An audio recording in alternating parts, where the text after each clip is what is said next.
இதுதான் நான் முதல்ல கலந்து கொள்ளுகின்ற நம்முடைய பாட்டாளி மக்கள் கட்சியின் கூட்டம். சத்தம் கேட்கலையா? சட்டமன்றத்தில் நல்லா கேட்டுது. மேடையில் அமர்ந்திருக்கும் அனைத்து பெரியவர்களுக்கும் என்னோட அன்பார்ந்த வணக்கங்களை தெரிவித்துக் கொள்கின்றேன். மேடைக்கு கீழே அமர்ந்திருக்கும் அத்தனை செயல் வீரர்களுக்கும் என்னுடைய அன்பார்ந்த நெஞ்சார்ந்த நன்றிகளை தெரிவித்துக் கொள்கின்றேன். அதுதான் இன்னைக்கு சொல்லணும். ஏன்னா நாங்க 18 பேர் தான் தேர்தல் களத்தில் நின்றோம். ஆனா நாங்க அதை விட கடுமையான உழைப்பு உங்களிடமிருந்து தான் வந்தது. பாட்டாளி மக்கள் கட்சி வெற்றி பெற வேண்டும் என்பதற்காக எவ்வளோ கடுமையான வெயில், எதையுமே பொருட்படுத்தாமல், எத்தனை மன உளைச்சல் எதையுமே பொருட்படுத்தாமல் எத்தனையோ அவமானங்கள்லாம் நேர்ந்திருக்கும். வெளியிலையும் நடந்திருக்கும், உள்ளேயும் நடந்திருக்கும். அதையெல்லாம் மீறி அத்தனை பேரும் உழைத்தீர்கள். உங்கள் அனைவருக்கும் என்னுடைய மனமார்ந்த நன்றிகள்.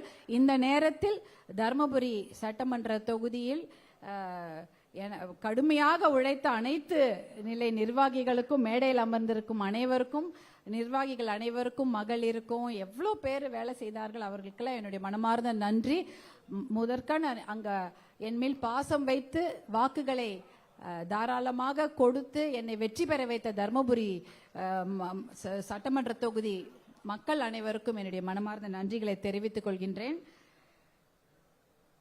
எப்பயுமே இதுதான் நான் முதல்ல கலந்து கொள்ளுகின்ற நம்முடைய பாட்டாளி மக்கள் கட்சியின் கூட்டம். எனக்கு அந்த அங்கீகாரத்தை வழங்கிய உங்கள் அனைவருக்கும் என்னுடைய நன்றி. கீழேயும் உட்கார முடியாது, மேடையிலையும் உட்கார முடியாது, வெளியில தான் டிவியில தான் பார்ப்பேன் நான். இன்றைக்கு அந்த அங்கீகாரத்தை தந்த உங்கள் அனைவருக்கும், நம்முடைய அன்பு தலைவர் அவர்களுக்கும் என்னுடைய மனமார்ந்த நன்றியை தெரிவித்துக் கொள்கின்றேன். சட்டமன்றத்தில் போய் உட்கார்ந்ததற்கு எல்லாருக்கும் நன்றி தெரிவித்தேன். இங்க வந்து நம்மளுடைய கட்சி கூட்டங்களில் கலந்து கொள்வதற்கும் அதற்கும் அந்த வாய்ப்பை வழங்கிய உங்கள் அனைவருக்கும் என் நன்றி. இன்னைக்கு தான் நான் தேர்தலில் பார்க்குறோம், நம்மளை பற்றி பேசுகிறாங்க மீடியாவில்.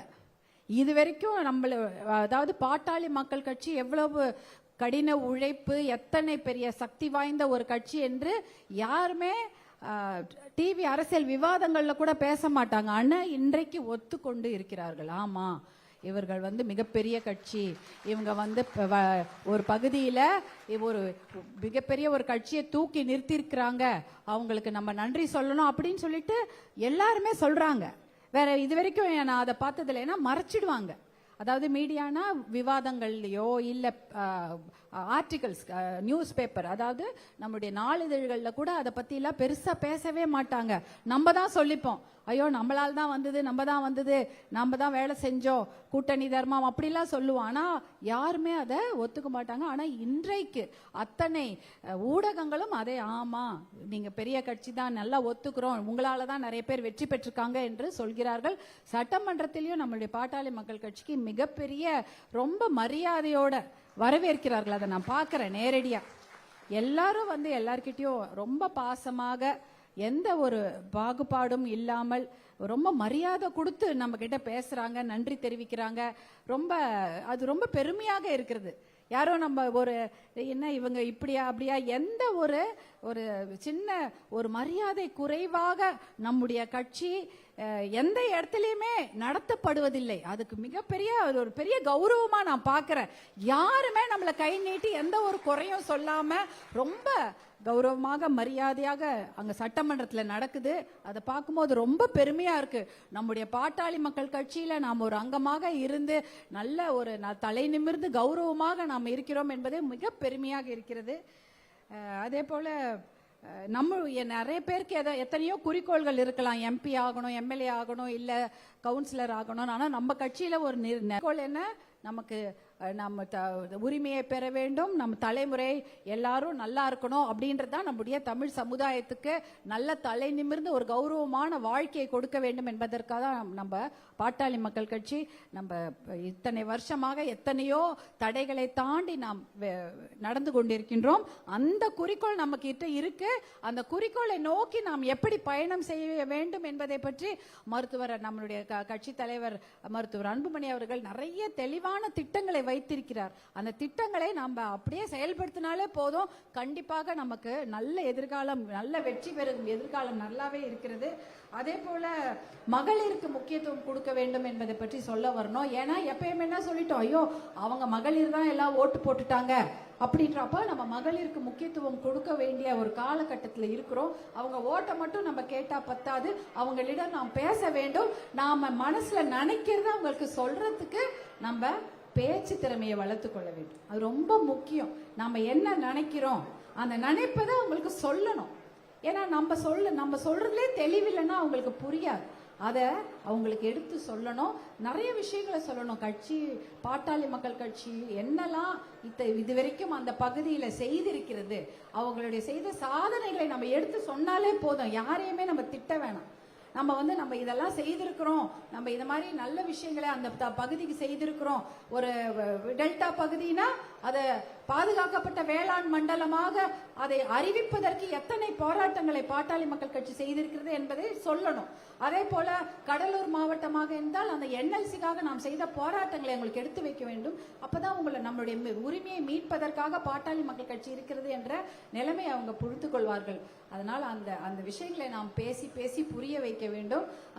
மேடை பேச்செல்லாம் இருக்கணும்னு அவசியம் இல்லை. நம்ம நினைக்கிறத, நம்ம செய்த நல்லதை கொண்டு போய் சேர்த்தாலே போதும். ஏன்னா என்கிட்ட வந்து சொல்றவங்க தான் சொல்றாங்க, இது நீங்களா கொண்டு வந்தீங்க 108 ஆம்புலன்ஸ் அப்படின்வாங்க. ஏன்னா அதை பத்தி நான் வெளியில சொல்லவே இல்லை. ஏன் நீங்க வெளியில இதெல்லாம் சொல்லவே இல்லைன்னா வேற யாரும் நம்மளை பத்தி சொல்ல போறது இல்லை. மீடியாலேயோ மற்றவங்களோ நாம செய்த நல்லதை சொல்ல போறது இல்லை. நேத்து கூட ஒரு டிவியில ஒருத்தர் பேசுறாரு, சாலையோர மதுக்கடைகளை வந்து உச்ச நீதிமன்றம் மூடிவிட்டது, அதனால மதுக்கடைகளை மூடுவது ஒன்றும் புதுசு இல்லை, அதெல்லாம் ஏற்கனவே இதெல்லாம் தமிழ்நாட்டில் நடந்து கொண்டிருக்கிறதுன்றாங்க. அந்த சாலையோர மதுக்கடைகளை, நேஷனல் ஹைவேஸ் மதுக்கடைகளை யார் மூடினதுன்றத மறைச்சிட்டு தான் பேசுறாங்க. அப்ப அந்த விஷயத்தை நாம தான் கொண்டு போய் சேர்க்க வேண்டும். இதுதான் அதை கொண்டு போய் சேர்க்க வேண்டும் என்பதுதான் என்னுடைய தாழ்மையான வேண்டுகோள். இன்னும் ஒரு சின்ன இது கட்சி சம்பந்தமானது அப்படின்னு சொல்றதை விடுவோம்.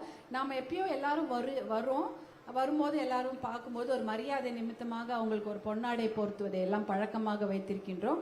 அது ரொம்ப நல்ல விஷயம்தான். ஏன்னா அது ஒரு மரியாதை செலுத்து, கையெடுத்து கும்பிடுறோம், வணக்கம் வைக்கிறோம், வாழ்த்து சொல்றோம். ஆனா அதுக்கு பதில் நம்ம கட்சிக்கு அந்த ஷால், அந்த பொன்னாடை போர்த்துவதற்கு பதில் அதை என்ன பண்ணணும், கட்சிக்கு வந்து நம்ம அந்த அதை சொல்றத ஒரு நிதியாவே கொடுக்கலாம். ஏன்னா அது ரொம்ப முக்கியமான ஒரு விஷயம். ஏன்னா அந்த ஷாலை நம்ம அங்க போட்டுடுவோம், எப்படியா போயிடும். அது எந்த அளவுக்கு அதை நம்ம உபயோகப்படுத்துறோம், என்ன மாதிரி விஷயம். என்ன சொல்றாங்கன்னா, இனி யாரும் தயவு செய்து ஷால் போடாதீங்க, அதுக்கு பதிலா ஒரு 50 ரூபாய் நம்ம கட்சி பார் கோடு இருக்கு, அதுல ஒரு 50 ரூபாய் போட்டு கட்சிக்குள்ள நீங்க அதுல நிதியை போட்டு ஷால் வாங்குறது 50 ரூபாய், 100 ரூபாய், சில பேர் 200 ரூபாய், 1000 ரூபாய் கூட வாங்குறீங்க. அந்த பணத்தை வீணாக்காதீங்க. அது யார் பணம் இருந்தாலும் சரி. அந்த ஷால் என்ன பண்ண போறாங்க அதுக்கப்புறம்? அதுக்கு பதிலா ஒரு 50 ரூபாய் நம்ம கட்சியிலுடைய பார் கோட்ல நீங்க போட்டு அதுல ஒரு ஸ்னாப் ஷாட் எடுங்க. அதை எடுத்துட்டு எங்க கையில காமிச்சா உங்க கூட நான் சேர்ந்து நாங்க போட்டோ எடுப்போம். அந்த போனோடயே எடுத்துக்கலாம்.